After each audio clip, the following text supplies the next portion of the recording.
Halo, Assalamualaikum Pak. Waalaikumsalam. Ini langsung presentasi apa atau bagaimana? Udah semua hadirin. Oh, oh belum Pak, belum semua.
Assalamualaikum warahmatullahi wabarakatuh.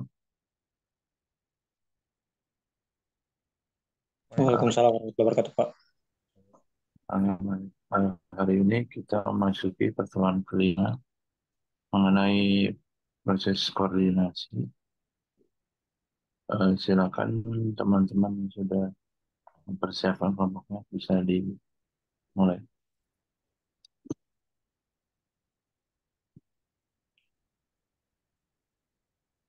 Baik, Pak. Assalamualaikum warahmatullahi wabarakatuh. Waalaikumsalam.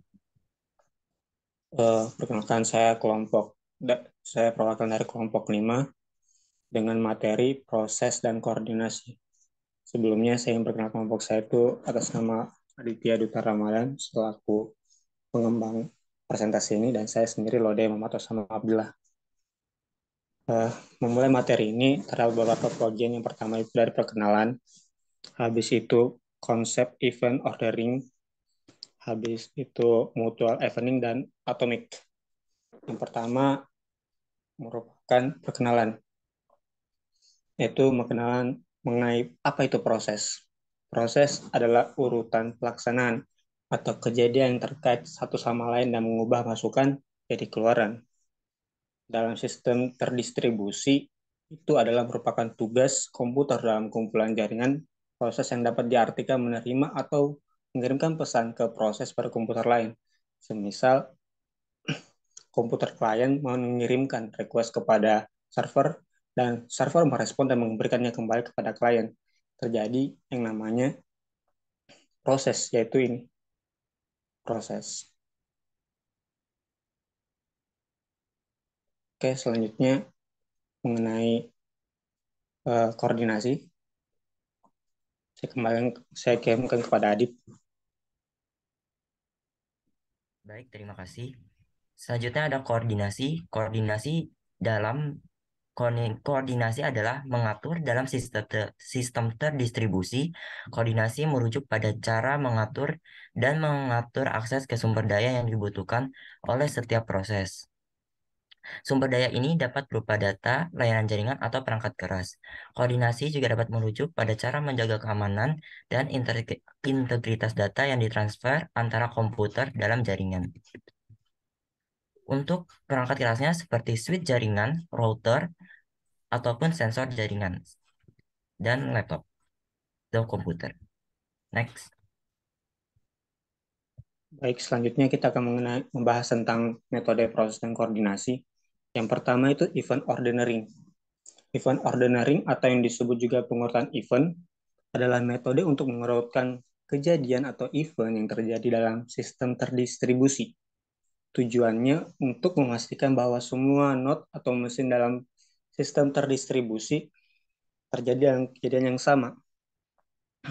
Biasanya untuk konsep ordering itu memiliki ada urutan waktu absolut, waktu relatif, dan urutan kasualitas.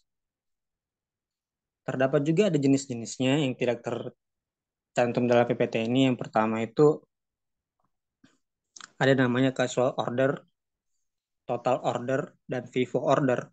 Total order itu adalah event yang memastikan bahwa setiap node dan sistem terdistribusi memiliki kejadian yang sama. Lalu ada juga casual order, yang di mana node dan sistem terdistribusi pada kejadian berdasarkan kasualitas. Misalnya pengiriman dan penerima terjadi dalam waktu yang bergantian. Lalu ada FIFO order, yaitu memastikan setiap mesin yang dalam sistem terdistribusi memiliki kejadian waktu dan pengiriman waktu pesan.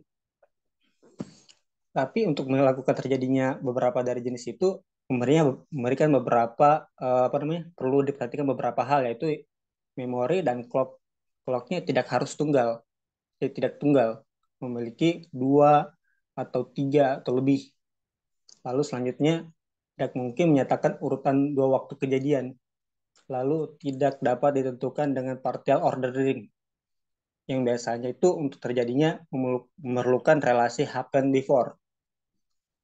Apa itu relasi happen before? Relasi happen before itu relasi yang memperhatikan urutan kejadian. Karena kejadian yang satu dan yang lain akan saling terkait. Nah, untuk melakukan happen before itu memiliki beberapa aturan. Yang pertama, jika A dan B berada dalam suatu proses ada eksekusi sebelum B, maka tulisannya A ke B. Jika A adalah kejadian pengiriman pesan oleh sebuah proses dan B merupakan kejadian menerima pesan, maka ditulis A dan B, yaitu di mana A sedang melakukan pengiriman sebelum diterima. Jika A dan B, jika A ke B dan B ke C, maka A sama dengan juga A ke C. Karena suatu event tidak dapat terjadi sebelum dirinya sendiri terjadi, maka relasi happen before tidak bersifat refleksi, yang dimana A kirim ke A itu tidak akan mungkin. Jika dua event A dan B tidak memenuhi relasi R, maka kedua event tersebut dieksekusi bersamaan atau kongruen. Akan dibahas dalam pertemuan selanjutnya mengenai apa itu kongruensi. Kongruensi dan happen before dijelaskan dengan menggunakan diagram space-time. Apa itu diagram space-time? Yaitu diagram yang menunjukkan bahwa pengiriman antara pengirim dan penerima dan prosesnya terjadi seperti apa. Diagram space-time itu adalah diagram yang arah horizontal menyatakan space, proses berbeda. Arahnya memiliki arah vertikal. Terus memiliki garis menunjukkan prosesor dalam huruf kecil menunjukkan event. Lalu memiliki gelombang yang menunjukkan pengiriman pesan atau lintas. Lalu untuk event kongruen tidak ada pad di antara keduanya. Contohnya, semisal sejumlah event direlasikan happen before, P1 ke Q2, R0 ke Q4, dan Q3 ke R1, P1 ke Q4. Mungkin akan menjadi sulit dijadikan pemikiran sendiri, bentuknya itu seperti ini. P1 ke Q2, R0 ke Q4, R0 ke Q4, Q3 ke R1, lalu P1 ke Q4. Nah, sejumlah event kongruen terjadi pada event Q0, P2, R0, dan R3, R0 dan P3, Q3 dan P3. Event P pada prosesor P, Q pada Q, dan R pada R. Untuk menentukan event terjadi sebelum event B, diperlukannya sebuah clock umum atau suatu set sinkronasi clock yang perfect. Dalam manajemen koordinasi proses, ada sistem terdistribusi, kedua hal tersebut mungkin dilakukan. Sehingga perlu dilakukannya definisi khusus dari relasi happen before tanpa menggunakan clock fisik. Selanjutnya mengenai metode mutual exclusion, saya kembalikan ke Adit.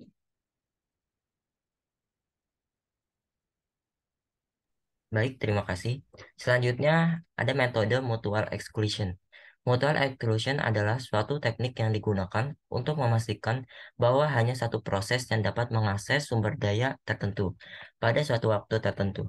Hal ini dapat dicapai dengan menggunakan mekanisme lock, semaphore, atau monitor untuk memastikan bahwa hanya satu proses yang dapat mengakses sumber daya pada suatu waktu tertentu. Proses dalam mutual exclusion terjadi ketika mengimplementasikan mutual exclusion pada sistem terdistribusi. Setiap proses harus meminta izin sebelum mengakses sumber daya tertentu. Jika sumber daya sedang digunakan oleh proses lain, proses yang meminta akses harus menunggu sampai sumber daya tersedia. Setelah proses selesai menggunakan sumber daya, proses harus melepaskan sumber daya tersebut sehingga proses lain dapat mengaksesnya.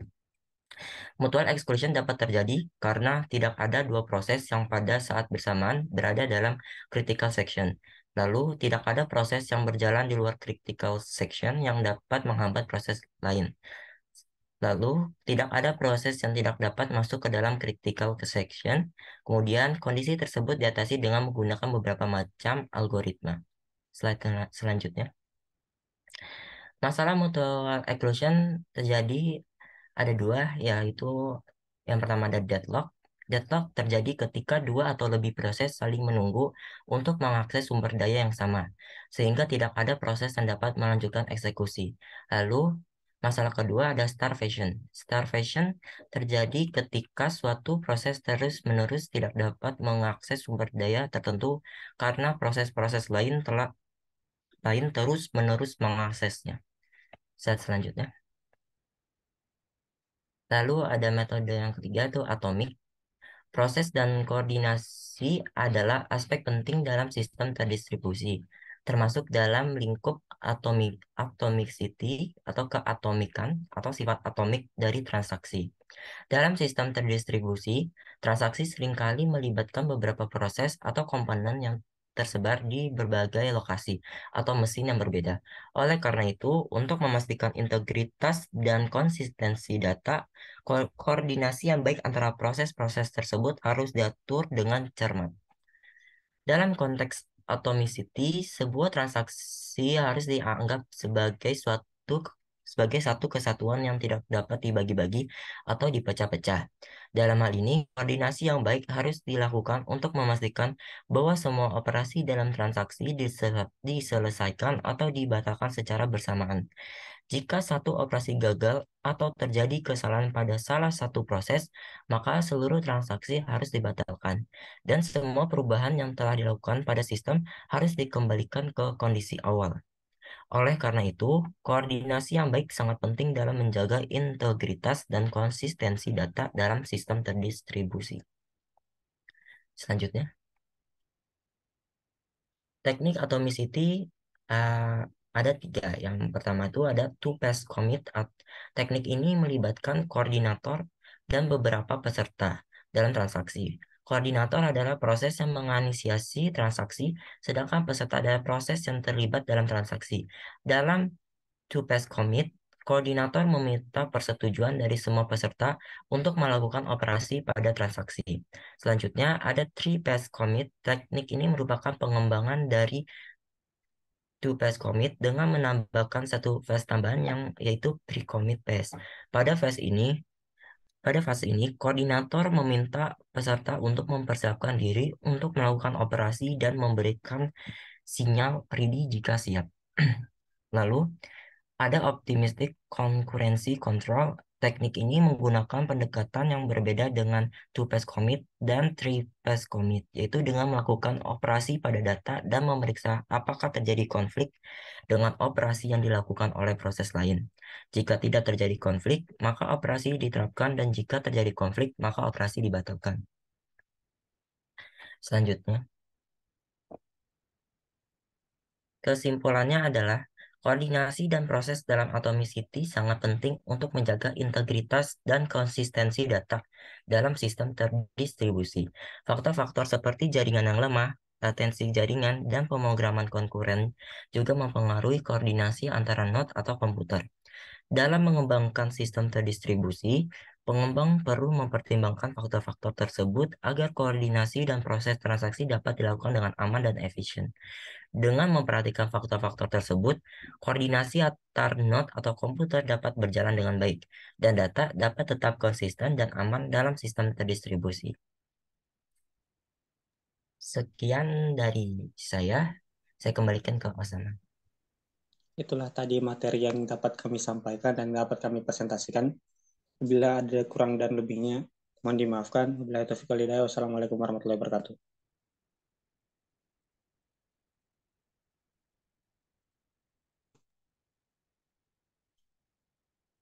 Halo. Ada pertanyaan dari yang lain?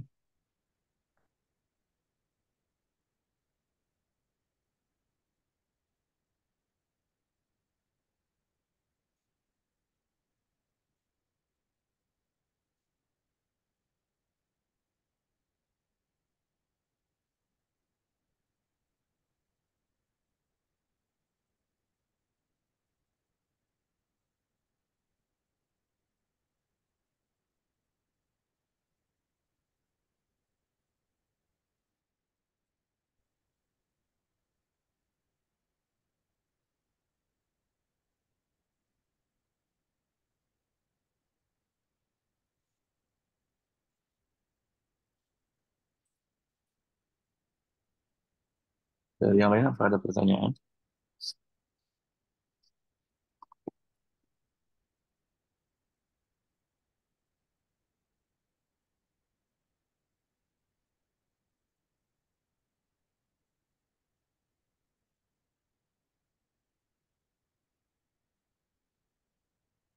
Kalau tidak ada, saya tambahkan sedikit tentang materi proses koordinasi.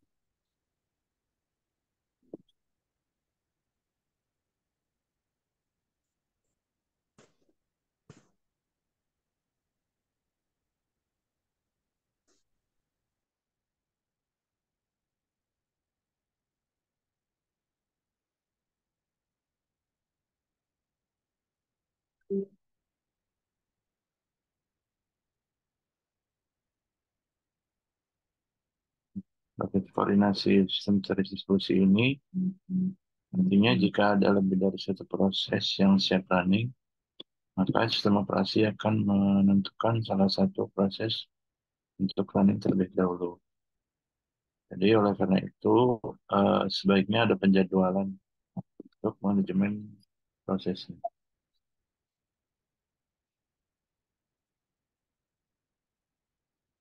Kemudian dari sisi kriteria manajemen proses, yang pertama yaitu fairness, artinya memastikan setiap proses mendapat giliran yang sama dan adil.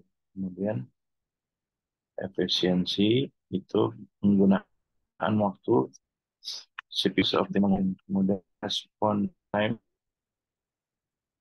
yaitu mempercepat waktu tanggap dengan pemakai secara intensif.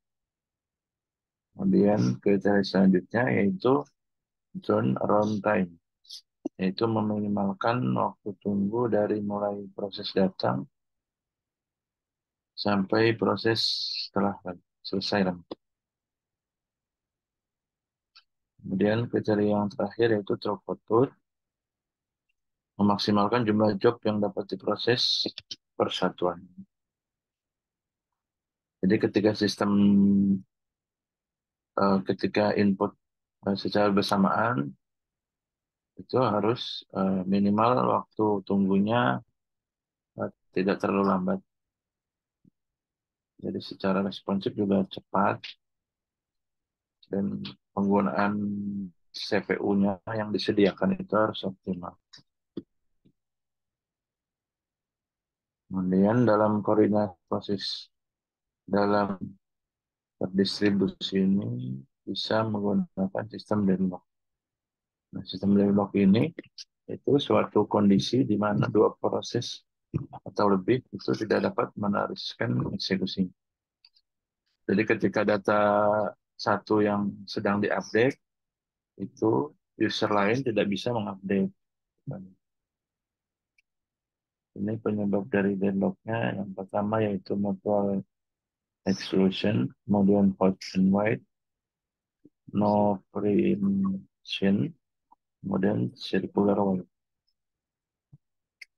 Penyebab yang pertama yaitu mutual exclusion, yaitu jika proses telah menggunakan waktu resource, maka tidak boleh ada proses lain yang menggunakan resource tersebut. Seperti yang jadi ketika ada satu user yang sedang melakukan update atau edit, user yang lain bisa melakukan update dan edit dengan data yang sama. Kemudian hot and white, kepada suatu proses sedang mengakses suatu resource, jadi proses tersebut dapat meminta izin untuk mengakses resource lainnya. Kemudian no preemption, yaitu jika suatu proses meminta izin untuk mengakses resource, sementara resource tersebut dapat dibatalkan. Jadi ada beberapa hak akses, misalkan kalau di dalam router itu ada read, ada write, ada full. Itu bisa ditentukan, ada sub-sub yang bisa dihapus dan ada yang tidak bisa. Kemudian selanjutnya itu sirkulat jika proses P0-nya sedang mengakses resort router 1 dan minta izin untuk mengakses resort R2, di mana pada saat bersamaan pengguna pertama ini sedang mengakses resort R0 dan meminta izin untuk akses. Jadi tidak ada saling tuduh ya. Jadi harus selalu meminta izin terlebih dahulu agar tidak terjadi sistem error.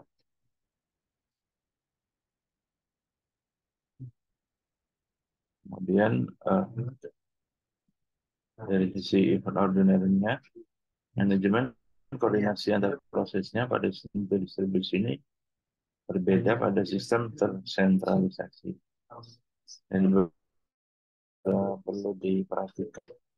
Pertama memory, kemudian clock-nya, jamnya tidak tunggal. Kemudian mungkin menyatakan urutan kedua kejadian. Jadi hanya dapat ditentukan partial ordering atau urutan bagian atau relasi happening before. Ini dari relasi happening before-nya itu suatu relasi yang memperhatikan urutan kejadian. Karena kejadian yang satu dengan yang lain itu saling terkait. Nah, daripada proses uh, relasi happened before, ini berlaku proses-proses sekuensial, jadi secara berurutan. Kemudian hukum sebab akibat, kemudian simbol relasi ini, simbol dengan tanda panah.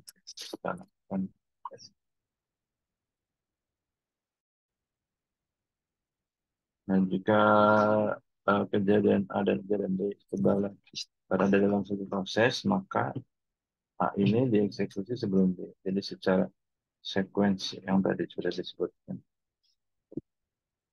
Kemudian jika A adalah kejadian pengiriman pesan oleh sebuah proses dan B adalah sebuah kejadian oleh proses lain, maka pengirim dilakukan sebelum menerima. Itu sudah dijelaskan jika A ke B, kemudian B kecil, maka A kecil. Karena suatu event ini tidak dapat terjadi sebelum dirinya sendiri terjadi. Relasi happening before ini bersifat refleksi atau dipasangkan dengan dirinya sendiri. Dan jika dua event A dan B ini tidak memenuhi relasi ke rute ke R, maka kedua event itu dieksekusi secara bersamaan atau konferensi. Konferensi dan happening ini dijelaskan dengan menggunakan diagram space-time. Diagram space-time sendiri. Ini arah horizontal menyatakan space atau proses berbeda. Kemudian arah vertikal ini menyatakan time. Nah, garis vertikalnya menuju dan lingkaran kecil menunjukkan event menggunakan huruf kecil. Nah, dari garis gelombang sendiri menunjukkan pengiriman pesan atau lintasan atau disebut juga page. Nah, untuk event konkuren ini tidak ada page antara kedua.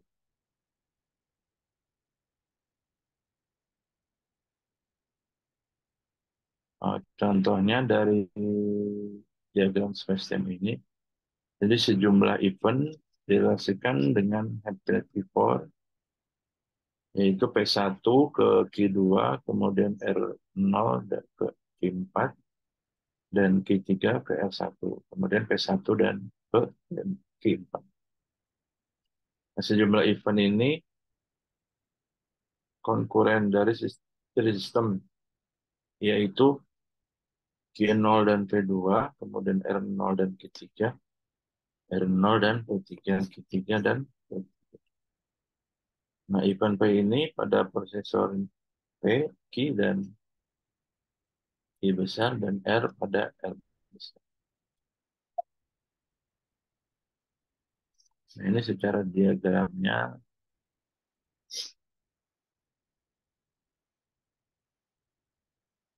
dari P kemudian ke 1 ke Q2, dan dari Q3 ke R1. Kemudian dibalikan lagi dari R0 ke Q4. Nah, untuk menentukan event A ini terjadi sebelum event B, diperlukan sebuah clock umum atau suatu set sinkron clock dengan yang perfect.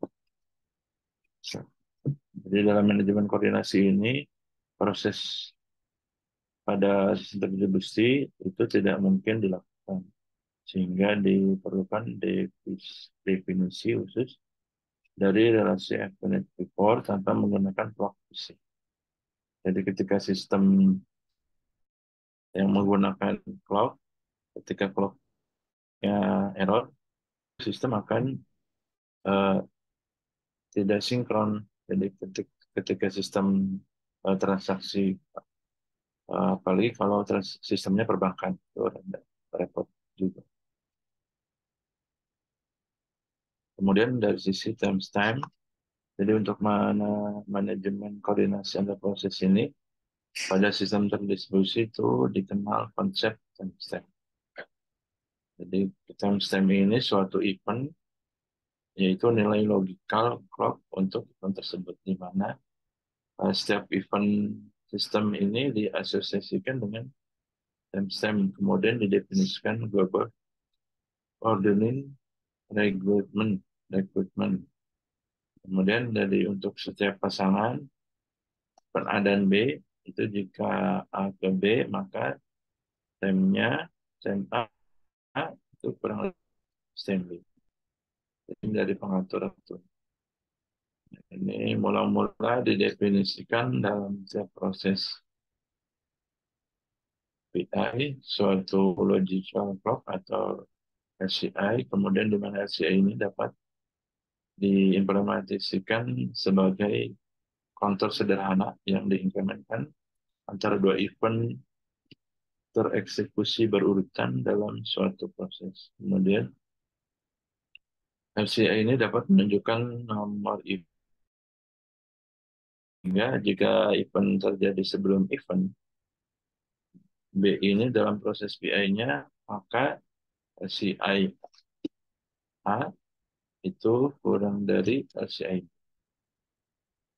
Ini contohnya, misal ada dua proses P1 dan P2 yang sedang berkomunikasi. P1 ini mengirimkan pesan ke P2 dan LCI event A itu 200. Kemudian P2 menerima pesan dari LCI event B itu 192. Kemudian dia asumsikan bahwa proses P2 ini lebih lambat dari P1. Nah, pada contoh tersebut ini juga dapat mengacaukan global order atau core, karena jika A ke B, maka LCI A itu kurang dari LCI B. Nah, untuk solusinya yaitu diperlukan proses meng-patch LCI-nya jika menerima pesan dengan timestamp lebih besar dari LCI penerima. Jika proses PI ini menerima pesan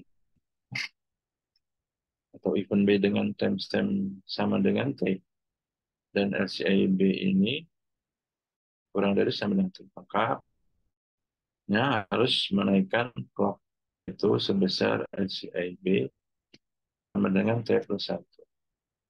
Ini dalam istilah pemrograman.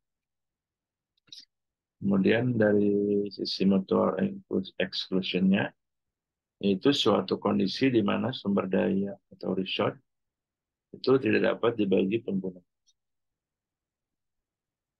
Penyebabnya yang pertama yaitu tidak ada dua proses pada saat bersamaan berada dalam critical section. Kemudian tidak ada proses yang berjalan di luar critical section yang dapat menghambat proses lain. Kemudian tidak ada proses yang tidak dapat masuk ke dalam critical section. Dan kondisi tersebut juga diatasi dengan menggunakan beberapa macam algoritma. Nah, ini uh, uh, beberapa macam algoritma pada macam exclusion. Yang pertama, Central Distribution Approach atau CDA, kemudian uh, Full Distributed Approach, dan yang terakhir itu Token Parsing Approach.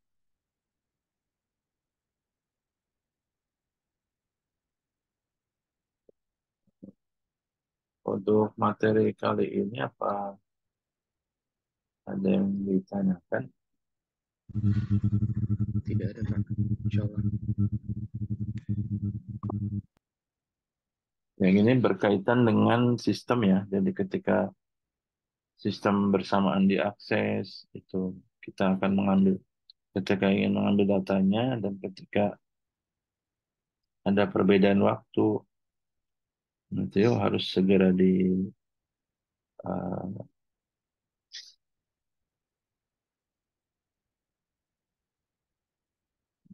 diperbaiki. Jadi ketika misalkan proses secara bersamaan, itu CPU-nya seperti apa, kemudian dari proses ketika secara bersamaan, itu solusinya dengan mensinkronkan waktu,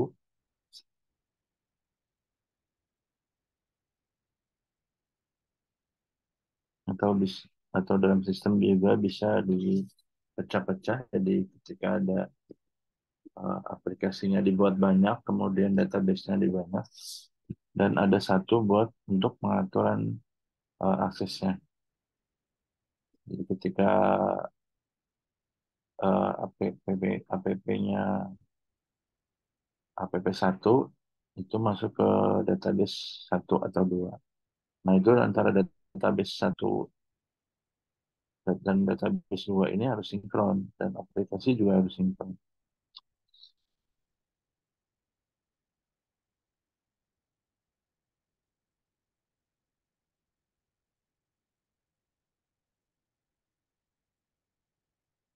Baik, kalau sudah tidak ada, kita absen. Aditya Duta Ramada, Hadir, Pak. Erlan Ingriwang, Hadir, Pak. Erlangga Maulana, Grasberg Nahu Maruri, Kartika Widyadari, Hadir, Pak. Laude Muhammad, Muhammad Fahrul, Muhammad Reza Pahlavi, Rega Audrian, Rio Riansyah, Hadir, Pak. Wahyu Kurniawan, Hadir, Pak. Zulfa Malika Amana,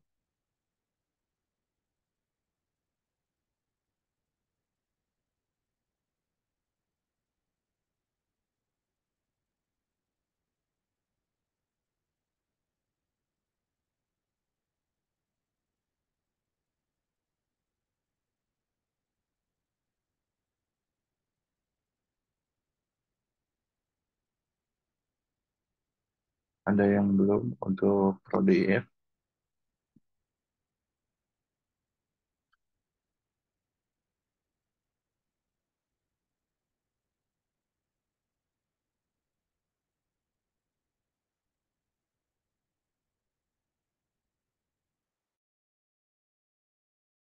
Ahmad Baharu, Hadir, Pak.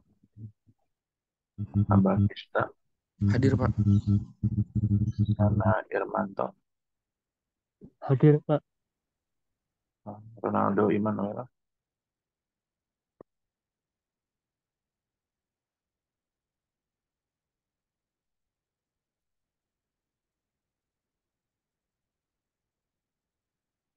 Baik, kalau sudah tidak ada lagi, terima kasih teman-teman sudah bisa hadir. Selamat menjalankan ibadah puasa. Sehat selalu. Bila taufiq walhidayah. Assalamualaikum warahmatullahi wabarakatuh. Waalaikumsalam warahmatullahi wabarakatuh. Makasih, Pak.